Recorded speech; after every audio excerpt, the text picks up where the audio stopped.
I work at National Treasury, and it says here I'm a budget specialist. And when I was on my way, I was busy thinking about what I was going to say, and it was all about the budget. But now, having listened to others, I've changed my mind. I'm just going to talk about some things that have been stimulated in my mind by the last inputs, including the ones of Tandazo and Sipokazi. And there's three issues really. The one is about continuity and change. The second is about Africa and the West. And the third is about citizens and the state. So on continuity and change, I think we are making a mistake that we have made before. We have made a mistake before. If you look at the radical political economy of South Africa, there was a debate at a certain point about whether apartheid was the same or different. And there were those who argued that when the colonial system that was founded, essentially after the discovery of gold on the Witwatersrand in the 1880s, when people were dispossessed and hut taxes were imposed and wars against independent African polities were fought, and a system of segregation was established with pass laws and discrimination and all of that we know. There was a system that was described as segregation. And then there were those that argued that when apartheid came after the election of the National Party in 1948, there's no difference.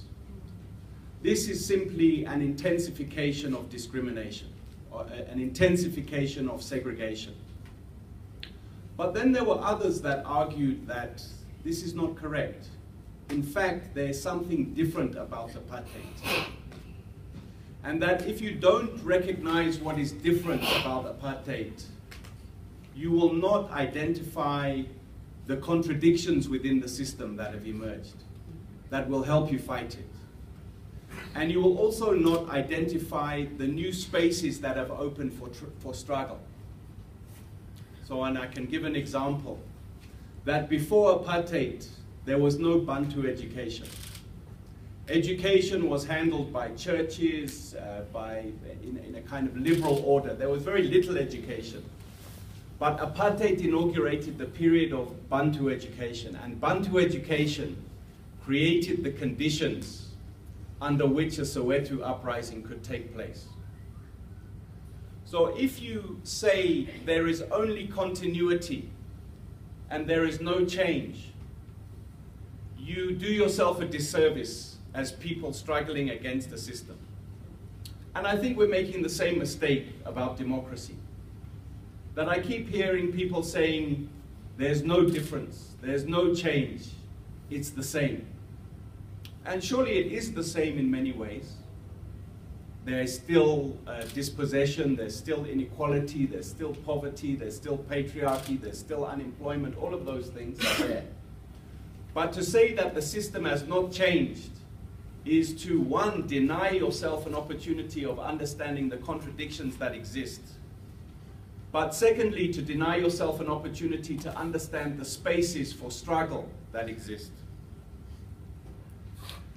So, yeah. Secondly, citizens and the state. Or no, sorry, secondly, Africa and the West, and I'll try and link this to the contradiction and change. I was given to read when I was invited here a chapter from Naomi Klein's book, which Sipokazi mentioned. It's a very interesting chapter, and it has some very useful things for a civil society movement here. In particular, it talks about the plurality of opposition.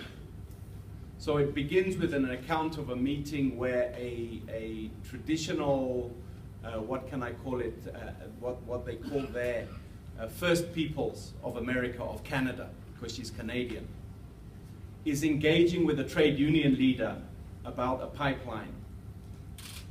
And there's a dispute between the two. And Naomi Klein makes the point that we cannot go forward as a progressive opposition without confronting this fact that there's division amongst us. And that's true here as well. So there's some useful things that we can learn from Canada. But there's also other things there that you ask yourself, does that really apply here? For example, she characterizes the Trump administration as a corporate coup. Corporations, big capital, monopoly capital has taken over the government. Now, is that the moment we're in here? Is all of this debate between people who talk about white monopoly capital and big capital, is when you see the mining charter being taken to court by the mining companies, when you see all of is that all an illusion? Masking the fact that actually capital there's been a corporate coup. And I would say our conditions are different from those in Canada. And if we're to understand the difference, we would do well to study not the struggles in Canada, but the evolution of many African countries after independence. And I'm saying this because I think in our civil society discourse, I don't know if it's because Oxfam comes from Oxford. I think it's much deeper, in fact, in South African discourse, that we tend to look at Europe and America and leap over Africa. All of us. We need to look at what happened in Ghana after independence, what happened in Burkina Faso, which had Thomas Sankara, and we need to examine not only Thomas Sankara's ideas, but what took place in Burkina Faso. We need to look at the difference between Kenya and Tanzania, and analyze Nigeria, and ask, are there elements of what took place there also taking place here? A previous speaker mentioned DRC. And if we locate ourselves within that African process of decolonization or neocolonialism, as you might like to see it, what must we be careful of? And I would say that the one thing, the one lesson that we should learn as people who want to sustain change is that don't throw away the state. Because in many of these countries, if you visit them, the one key difference about South Africans and the other countries is that there nobody has any hope that the state will give anything. There's a joke about, I don't know, a Nigerian and a South African and a Zimbabwean who are knocked over by a bus and they go to heaven and they meet St. Peter. And St. Peter says, you can come in, but there's an entrance fee. And the Nigerian makes a plan and pays the entrance fee and goes in. The Zimbabwean says, no, it's a mistake, I'm not supposed to be here, let me go back. The South African says, it's fine, I'll just wait for the government to pay. So it's an old joke, but the point I'm making is that in other countries in Africa, nobody's protesting against the government to deliver services. They've long given up on that. And again, bringing it back to state capture, we can say it's just the same. The state has always been captured. There's no difference. There's no change. There's nothing new here. In a way, it's true. But in another way, what state capture is doing is posing the question, will the state continue to have its capacity to perform into the future?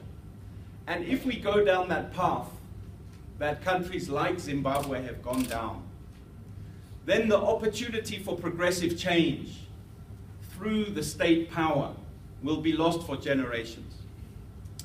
Lastly then, citizens and politicians, or citizens and the state.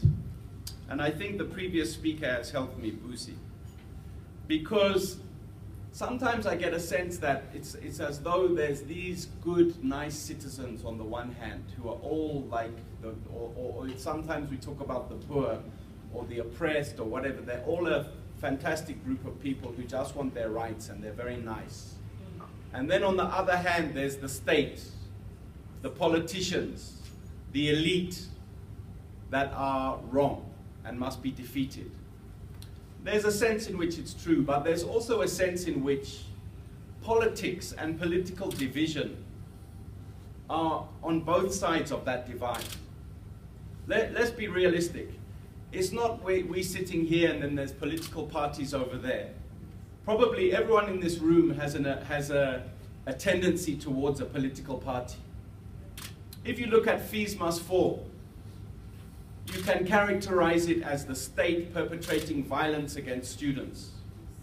But in another way, you can say that violence is reflective of divisions within the elite that played themselves out within the student movement, as factions within the ruling party and the EFF and the DA played for space in that movement. And that happens in every movement.